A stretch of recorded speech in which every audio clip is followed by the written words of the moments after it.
This is a 1977 Audi 80, nearly half a century old, built when cars were square, simple, and full of character, and somehow it's still alive. Getting it here was an adventure on its own. The drive from home to the mechanic felt like gambling with fate. The coolant was leaking faster than coffee through a paper filter. Every stoplight felt like a countdown timer, but miraculously, the old Audi made it. No explosions, no smoke clouds, just the smell of nostalgia and a few drops of antifreeze. Once we opened the hood, things got interesting. First up, the radiator. Yeah, it's done. After decades of loyal service, it's cracked, tired, and ready for retirement. A bad radiator is basically an open invitation for your engine to cook itself like a Sunday roast. Overheating can warp the head, blow gaskets, or even seize the engine completely.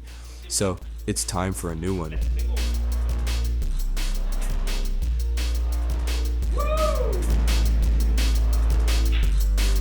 We're keeping the original fanda. It's a vintage piece of spinning art.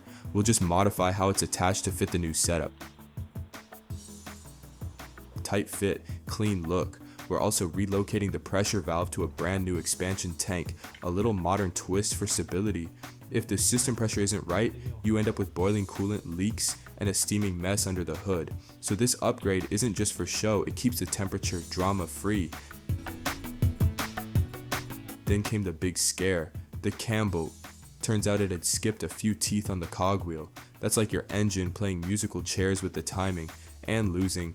If it had slipped just a bit more, the pistons and valves would have had a violent reunion, and the engine would be toast, but somehow the old 80 survived. We're not pushing our luck again though. New cambelt, new drive belt, water pump, and fresh gaskets are going in. We'll also replace the temperature sensor, fuel pump, and fuel filter. Because if your fuel system is as old as your favorite 70s record, you can bet there's some junk in there. A weak pump or clogged filter means your engine will starve for fuel, sputter, or quit right when you need it most. And we're not doing roadside push-ups today. Next up, the ignition refresh. New distributor cap, rotor arm, breaker points, and air filter. The old setup was probably sparking like a campfire. Fresh parts mean smooth starts, stronger spark, and cleaner combustion. Basically, your engine goes from wheeze and cough to purr and growl. Then there's the braking system. Oh boy, the calipers were completely stuck, Lytkarino, like they hadn't moved since the 90s. These calipers don't just make braking bad, they make it terrifying. Uneven braking, overheated rotors, and in extreme cases, no braking at all. We'll be rebuilding them from scratch with new seals and pistons, making sure this classic actually stops as well as it goes. Moving to the front, the left headlight reflector is rusted out. It's more like a candle in a tin can than a proper headlight. So yeah, that's getting replaced, not just for looks, but so we can actually see the road at night instead of guessing where it might be. Underneath, the gear shifting mechanism needs love too. The rubber bushings and gaskets are basically dust. That's why the shifter feels like stirring soup instead of changing gears. We'll replace all of them, restoring that crisp, clicky feel that every manual gearbox deserves. And of course, the body, rust, holes, and hidden surprises everywhere. We'll check the floor, wheel arches, and frame, cutting out the bad spots and welding in fresh metal.